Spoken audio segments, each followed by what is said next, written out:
Thank you to our sponsors for today's video, Ionna, InfyPower, and Eaton. Ionna, North America's premier charging network. With unmatched commitment to elevating the customer experience, Ionna is opening America's roads to all EVs, giving drivers the coverage they need, the reliability they deserve, and the amenities they crave. Also, InfyPower, the largest EV charger module provider with over 3 million power modules running reliably worldwide. Their latest G2 collection features ultra-high power density and efficiency for EV charging and energy storage integration. InfyPower, innovation for your power. And Eaton. Eaton is a one-stop shop for implementing reliable and innovative EV charging infrastructure at your site. Across all applications, Eaton's EV charging infrastructure, hardware, and software gives you the scalability, flexibility, and intelligence you need to charge today and scale up tomorrow. Learn more at eaton.com/EVCI. Hello and welcome to another Out of Spec Reviews video. We have got a bit of a problem on our hands because I own this. It's a Rivian R1S LFP. This is the cheapest R1S you can buy. It's the dual standard, and I've made a few videos about it for you guys, and truly I love it. I think it's absolutely amazing. However, a recent software update that was sent to this car bricked or messed up its state of charge estimation calculation. And I had heard through the forums, through an email from Rivian, and also through my own experience that you can't trust the state of charge estimation on the screen. So it says, if it says, you know, you've got 25% left in the battery, well, you may actually be down all the way down to 5% state of charge in the battery at worst case. So in this video, it's a little bit of a PSA to Rivian owners with the dual standard LFP and an experiment. I am going to actually not update this car right now. It's waiting to be updated. I want to see what happens when it runs out to see how truly out of calibration my car is. We'll then talk to our buddy Jose from RivianTrackr about how this has affected other Rivian owners. One of his friends actually ran out truly dead on the side of the road with 20% state of charge still remaining on the screen. And I will also include some extra educational info for those of you with LFP battery packs on why you have to 100% charge them and how Coulomb counting works for the car to estimate remaining energy and some other things. So join me for a bit of an experiment. I'm really curious to see what happens, and a bit education on LFP battery packs and how Rivian got it so wrong in the most recent update.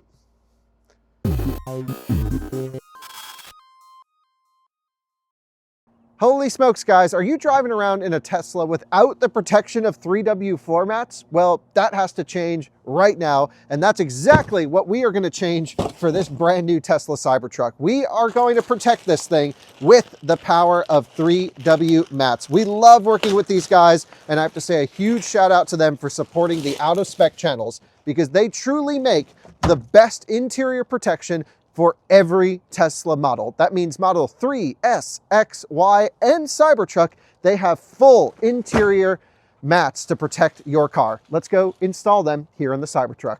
Like I mentioned to you, 3W floor mats makes the most premium floor mats for the interior of your Tesla. They are perfectly cut to match the floor pan of your vehicle, and they feature some amazing technology, such as this one that has actually a carpeted liner built into the mat that's also removable, so you can go all-weather protection or add some style with a carpet right on top of your floor mat. Like I mentioned, they are perfectly cut to fit inside of your Tesla. You just place them in, snap them in, boom, you are ready to rock and roll. So what are you guys waiting for? All you need to do is visit the link in the description below to order your set of extremely durable, easy to clean floor mats that perfectly match the aesthetic of your Tesla. When you visit that link, use the checkout code OUTOFSPECBF for a discount on your order. A huge thank you to 3W Mats for sponsoring this video. Now, before everyone completely freaks out, I've got two things to mention. There is already a fix for this problem that has been sent to Rivian vehicles. This video will probably go up a little bit later after filming, but as of today, this vehicle has a fix on it, and it's ready to be updated with the newest software. to hopefully never have this problem ever again. So that's one thing I should mention. The other thing I want to mention and just compliment Rivian on right up front is we have another R1S, the black car, Scott's R1S. It's a dual motor max pack with the NMC chemistry battery pack. Or maybe it's aluminum, can't remember. But anyway, it's a high nickel chemistry battery in that one. And that car has been incredibly reliable. We just took 7 electric SUVs on a road trip from Maine to Florida. Those videos will be coming soon. And the Rivian is rock solid. They have fixed the charging performance. They have got amazing software stability now. It is so much more mature than other vehicles that we brought.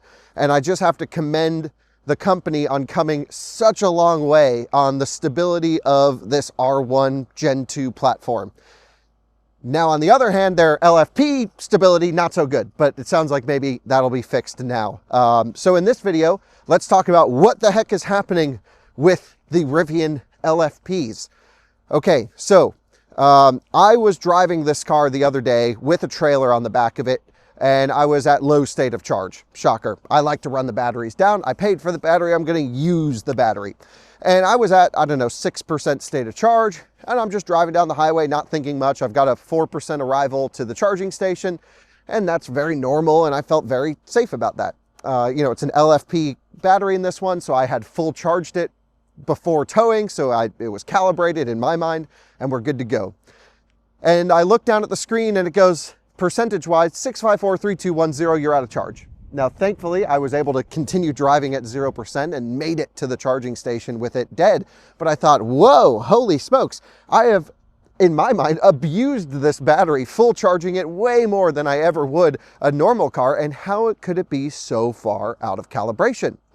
So I thought, okay, I made a post on Twitter and someone commented with a link to the Rivian forum site. Great forums. There's also a great Rivian Reddit group out there and others. I know they don't like the length of my videos, but that's okay. You don't have to watch. So I did some digging in and I was like, oh, there's a real problem with these LFP Rivians on the software that's on the car, on that update, where they were losing state of charge remaining calculation. And I had experienced it firsthand, and so had others. And so a couple days goes by and I see my buddy Jose from RivianTrackr. He's going to join us in this video, hopefully, if he's around, but fingers crossed he responds to join us on a video call. And he had mentioned someone ran out with 20% state of charge remaining on the screen. Car was dead on the side of the road, reached bottom voltage, done. That's a real problem. And it shows that whatever Rivian did to adjust the BMS calibrations in the recent update completely bricked the state of charge remaining estimation. To Rivian's credit, they called, texted, and emailed owners about this problem. And I did not get a call or a text message, and maybe I did get a call, I may have missed it, but I did get an email. And the email basically mentioned, hey, we've sent a new software update to the vehicle, which they did, and you've got to install it and full charge the car as much as you can over the next couple weeks to reset the calibration for the battery. So I really appreciate them reaching out to owners however they could. I know people personally who got calls and text messages about this problem. And I believe the Rivian Amazon vans are also affected, the EDVs, because they use the same LFP battery pack, or at least very similar to what's in this vehicle right here. So, you know, you got to give them a lot of credit on that. What I want to do is a bit of an experiment. I have not updated the software in this Rivian. And my buddy Andreas behind the camera and I are going to run it to dead and see what happens if it dies with multiple, you know, percentages before, you know, before it hits zero, if it dies. I have no idea, but I will say this car had been calibrated really well with 100% charges almost every day for the last few months. And I use the battery. It gets deep cycled all the time. But for now, I charged it only to 50% last night. It has not been full charged in the last, let's just say 4 or 5 days. It's not at the point where the software is freaking out, because it will automatically set your charge limit to 100, and we're going to drain it all the way just to see if it's accurate or not, just as a fun little thing. While Andreas is going to do that, I'm going to explain how LFP battery packs work and why you do need to full charge them from time to time, about once a week or two, to actually maintain a correct calibration. So Andreas is going to jump in and he's going to go run this thing out to dead. I'll then pull my ChargeRig's mobile DC fast charger alongside for the bottom, 10 or 15% state of charge, see what happens, and we're going to learn about LFP batteries. Hey guys, you join me and my good buddy Jose from RivianTrackr.com, really the best news source for Rivian stuff out there. He did not pay me to say that. So, Jose, thanks for joining. And you have had some friends with this issue. I would love to hear the full story because I've been kind of tangentially following the situation. Yeah, for sure. So my buddy calls me the other day and he's like, hey, I'm stranded on the side of the road. And I go, what's going on? He's like, I don't know. My battery, he has a R1S dual standard and with the LFP battery. And they were taking a road trip and he just said that the car hit 20% state of charge and boom, just went to zero, right? Just died. He had enough, pull to be able to get to the side of the road safely. But he was like, I don't know what happened. So, he calls Rivian, and Rivian, this is the first time now that Rivian tells him, oh, there's potentially a problem with the software calibration and all that of the LFP battery with your vehicle. So we recommend not going below 20%. I was a little late for that at this point, and so they're like, okay, no worries. We're going to get a tow truck to you. We'll tow you to the nearest charger. We'll get you charged up and you should be good to go. Well, they wait 4 hours for a tow truck to come at Rivian's expense because that is, they were going to cover it and all, and get to a DC fast charger. And at this point, the 12-volt battery had died, right? Because it's just, they didn't know. They don't know any better. And so they jumped the 12-volt battery and it throws a fault, right? Doesn't work. So they call Rivian up again, and Rivian, at this point, they have the charge port door open, but obviously they plug in, nothing happens. So they call Rivian again. Rivian support says, okay, let's try a level 2 charger instead. So we'll tow you to a level 2 charger and see if that works. And he calls me, he tells me this information. I'm like, I don't know, this doesn't sound right. Like, if the 12-volt is throwing a fault, like, I don't think a level 2 charger is going to make a difference. So whatever. Another few hours pass, they get to a level 2 charger, same situation.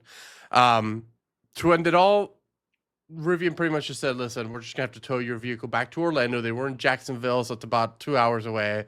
We're going to have to tow back your vehicle at no cost to Orlando, and we recommend that you get a rental car to continue your road trip, so at the airport. And so they did. And, I was talking to my buddy Justin, and he's just like, he was very discouraged. He was very, he is just like really annoyed with the fact that Rivian did not communicate something, so he could have pre-planned, right? Had Rivian reached out and said, hey, don't charge your vehicle, don't let your vehicle get below 20%, they could have adjusted, right? They could have either taken another vehicle because they have another EV, or they could have planned so they could arrive to charge, above 20%.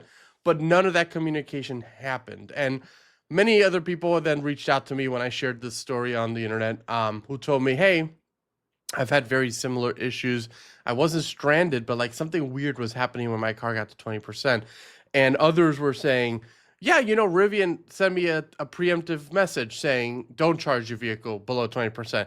So communication was just not very straightforward, and it clearly did not go out to everyone at the time. Yeah, I mean, I think we've heard of folks, at least from just browsing around, I've heard of folks that got phone calls, I've heard of folks that got text messages, and I've heard of folks that got emails, and some who got nothing. I got an email once the fix was out, but there was no communication to my side ahead of time. How long do you think Rivian has known about this? Because I also experienced it on the update. I guess maybe you can even tell us what the update numbers are. 2025.38.0 is the problem update. But was this a problem even before that as well? Yeah, so nobody wants to tell me, right? There's no confirmation, but I definitely think this was not a issue that just appeared with .38. I think this was an issue for a little while. And I'm not trying to say they did this, but I definitely feel like they tried to like slide it under the rug and was like, yeah, we'll fix it. It won't be an issue, right? But that clearly didn't work out. And yeah, and to go back for a second, like, yeah, Rivian released a fix, right? They released 2025.38.30 for Generation 2 owners, right? Because this was only really impacting Gen 2 LFP owners. I haven't heard of anybody with a Gen 1 LFP have an issue.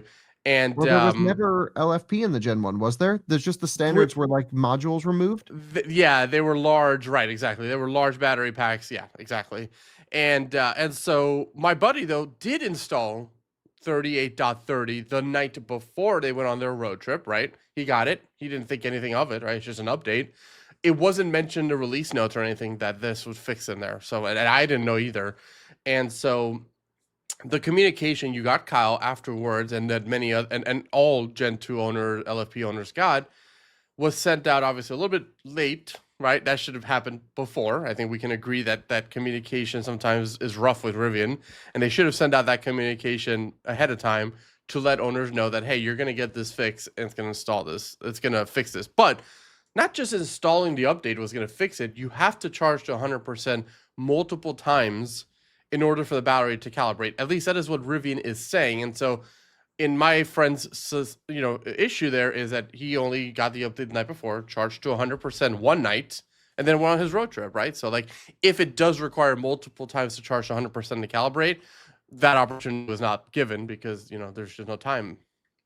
I didn't realize that the update, he was on the .30 update, which I was Yeah. viewing as the fix update. I also thought that update came after the emails were sent out. I thought Rivian was like, oh, we really messed something up. We've got to do a hot Yeah. fix. It sounds like they tried to do like a secret fix and then everyone freaked out, including me. My car went 6 to 0 and I was like, that is unusual. And I full charge my LFP all the time. Yeah. Because I use the full range of it almost every day. So that was a really big shocker. And this is not the news I was expecting to hear from you. I really thought Rivian was like, oh, we sent something weird. Let's fix it. That seems a little shady.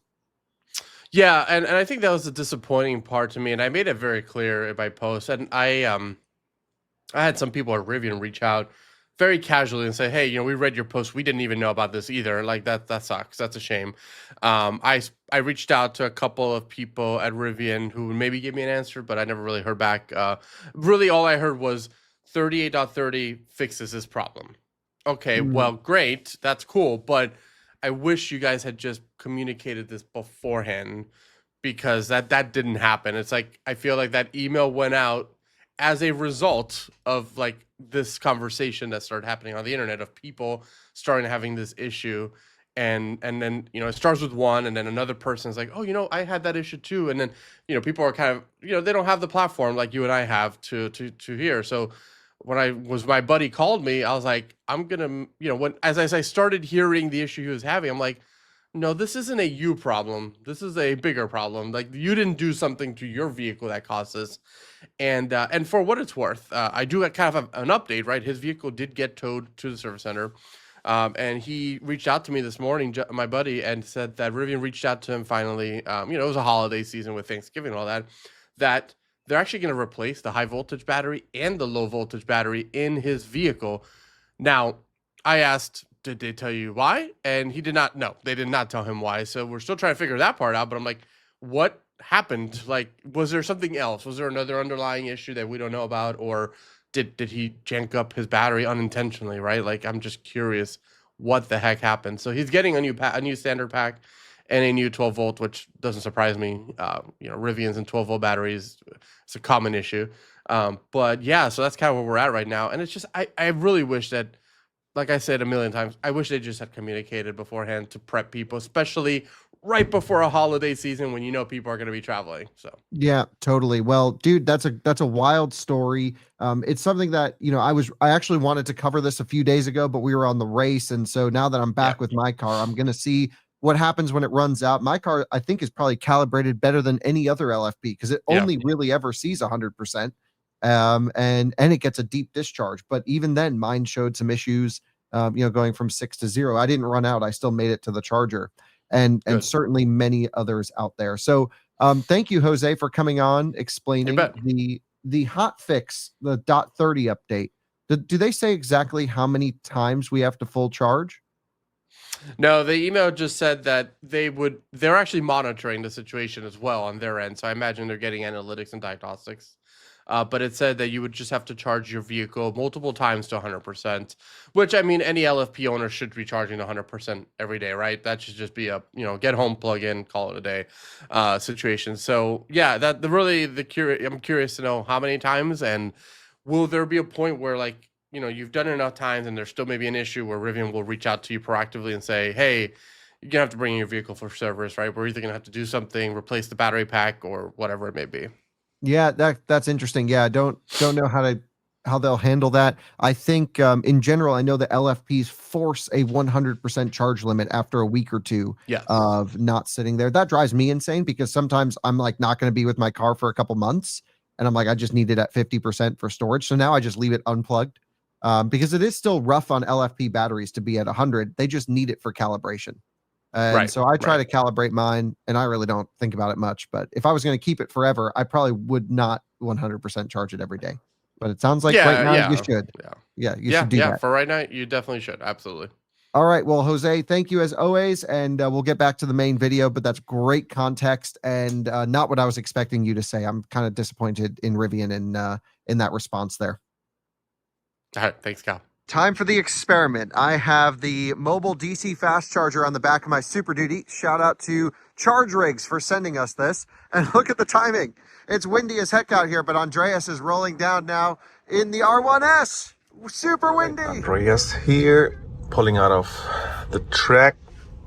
My first time here actually. It's amazing. Amazing location. And right now we are at 47%. Indicated 115 miles.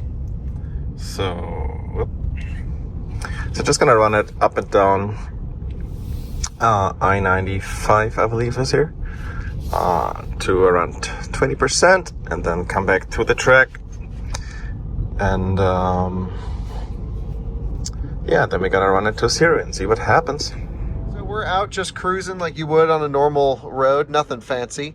Battery pack is at a perfect temperature to get the full capacity, so there's nothing weird. We're not trying to make it run out, is all I'm saying. So let's go drive it down, and it might be perfect, it might be terrible. Yeah. We don't know. Let's go see. Back on the track. Back on the track, ran it down on the highway. For sure, the SOC arrival estimate is way off. Yeah, exactly. Because it showed a 6% arrival, and then it shot up to 8% arrival. When we did that loop, so we decided to go another exit. And Exactly. it showed 4% arrival, but we actually got here with 6. Exactly, yeah. So we got what it said we were originally going to get, but we had to go like an extra 8 miles almost. Exactly, yeah. So that's very odd. And we've driven consistently, nothing crazy. Yeah, slow accelerations. Yeah, just nice cruising. Yeah. So now let's see what happens down here. This was the last time when I was towing on the highway. This is where I had the issue at 6%, and it died afterwards. So we'll see what happens, but I'm just going to continue to drive normally. I have the rear motor engaged by hitting stability control reduced in all-purpose mode, but that shouldn't affect much at all. That's just more of a I hate the rear motor clunk situation. So let's go see how it goes. Okay. We have a power limit here at 5%, which I think is pretty typical for this battery pack. So far everything is feeling normal, which is great. I mean, in theory, after I had my weird, 6% to 0 thing, I full charged it. Hopefully it recalibrated and all is good. But at least for now, this feels pretty normal. I hit the accelerator pedal. You'll see this will come down. The harder I hit it, the more it'll sag the pack. As I regen, voltage will come back up. That should rise. That all seems standard normal behavior at the moment. Yep. And if I remember correctly, this pack's always done that around 5%. So nothing unusual here. We might be seeing some of the issue, certainly not as bad as others have, and not as bad as I did earlier, but it was, less than 1 mile from 2 to 1%? Yeah, 0.8 miles. And now we're 0.2 miles into being 1%, and we just got the exclamation point. So definitely at the bottom, it's doing weird stuff. Yeah. Okay, let's see what happens until it dies. I think next loop around, I'll grab the Super Duty. We just went to 1 mile. We went 321 miles in less than 1 mile. 0? Oh, and 0%. So it definitely died right at the bottom. Yeah. Wow. Okay, that's a real problem then. Interesting. Okay, interesting. We just hit turtle mode and we have very little power available. I think it's almost exactly 2 miles past 0 and we are in turtle mode. and everything is out. I'm going to go bring it over to the trailer since our performance is, yep, that's everything we got right there, and that's basically right at the bottom. So, interesting. I am at wide open throttle, and that's everything our Rivian can do right now. We'll consider that dead for now. Yep, there we go. Coming to emergency stop. I'll do an actual run to zero in this momentarily, but for now, I'm just going to plug it into our mobile DC fast charger. Good afternoon, sir. Good afternoon, Andreas. Thanks for the help. Of course. So we learned that this went from 3% down to zero, and then went about 2 miles past zero. So that is unusual, but I wouldn't say that particular thing would be cause for alarm. Now, Scott does drive this down to like 1% a lot, and that's where it would be kind of a problem. Yeah. But, okay, I understand the software patch. When others are running out at 8% or 10%, or even me at 6% when I was towing all the way down, that's when it gets real scary. Yeah. Because when you're down at 3%, you're kind of, okay, maybe, I don't know, maybe expecting to run out so you're slower, but at 6%, that's plenty. Yeah. Also, another weird thing, we've put in over 2 kilowatt hours and it's still showing 0%. Isn't that interesting? That is interesting. So there is some BMS issues. As we say, don't trust the BMS. Can you see it at all? Don't trust it. Yeah. It doesn't matter. Don't trust it. Don't trust the BMS. Everybody knows that trip. Everyone knows this shit. 3 kilowatt hours, still at 0%. So there's clearly an issue here. Yeah. So let's talk about what happens with LFP battery packs. And this is sort of a PSA to all LFP EV owners out there. Okay. Step number 1, LFPs, or problem number 1, do not really have a normal discharge curve. Like a nickel chemistry would have, or high nickel chemistry would have a peak voltage of, 4.2 volts all the way down to 2.8. I don't know. It depends on how the automaker tunes it, but it's as near as makes no difference, a linear discharge curve. So you could look at the voltage of a cell and say, oh, you're at 56% state of charge because you're at 3.19 volts or whatever it would be, or 2.7 volts.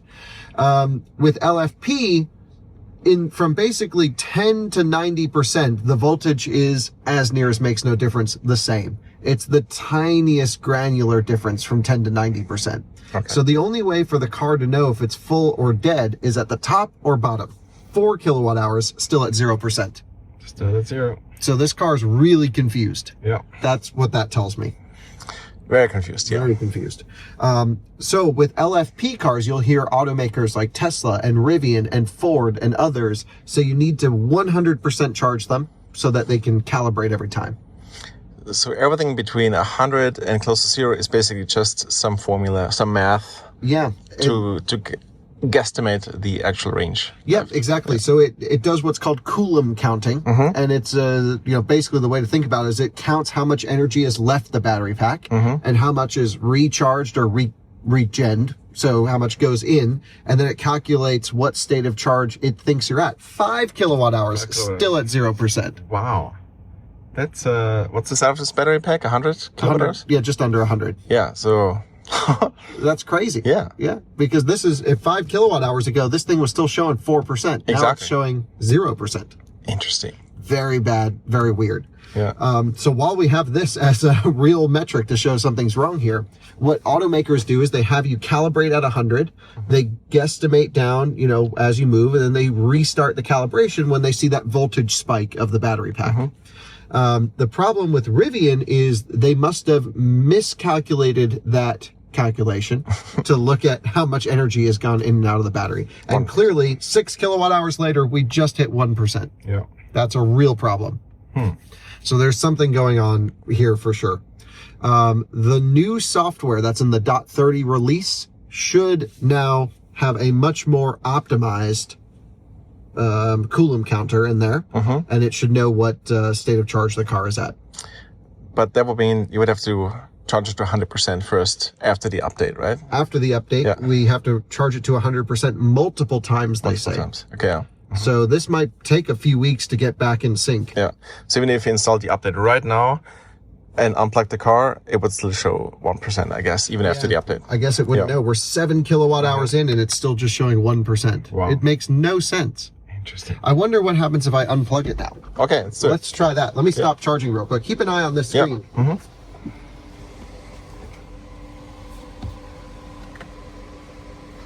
2%. Okay, charging is stopped. Okay, it just went up to 2% before you unplugged, actually. Okay. So We still put in, what, 7.5 kilowatt hours? yeah, something like that, yeah. And now it's still only showing 2%. So now, in theory, it should just go forever at 2%. It should, yeah. So I But mean, it says battery almost empty. Yeah, there's just some, and it's got a big power limit. yeah. There's issues here. So with the new software, it should be good. Now, here's the thing. This BMS sway or this Coulomb counter issue can happen with other vehicles as well. And we notice it in our long road trip races. Yeah. You have experienced it in the F-150 Lightning. Yeah, this whole issue reminds me of exactly that experience. It is the yeah. same issue. Yeah. So with even high nickel cells, when they don't get to calculate state of charge at resting voltage, like in our big road trip races, we're driving, charging, the battery never gets a chance to calculate what it's at. Yeah. Do that over 2,000 miles or even 1,000 miles, like for the Lightning, Yeah. and it gets a little bit out of sync. Exactly, yeah. And the worst offender I've seen so far is Lucid. So I just finished the road trip race with the Lucid Gravity. I parked it at 9%. We had another Gravity that ended at 8%. The car sat for about 30 minutes or less, calibrated, and both were dead. That's right. Yeah. I forgot about that. Yeah. Yep. So this is a real problem that automakers need to get way better at tuning for. You could say our road trip driving is an edge case, but think about autonomous cars, think about Uber, think about fleet use cases. Yeah. And even in this case, you know, LFP needs the 100% charge to calibrate. NMC cars can sort of calibrate whenever the car is off. That's a much better, easier time.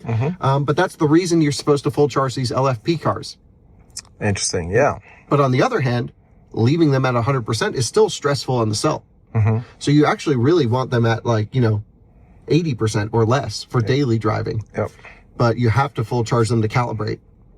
So what I've always done with this is I'll charge it to 50%, unplug it when I go on vacation, and just leave it there. That way it's not sitting full.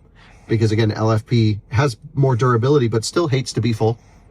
And then, before I drive it the next time, I'll full charge it. Do you ever go on vacation though?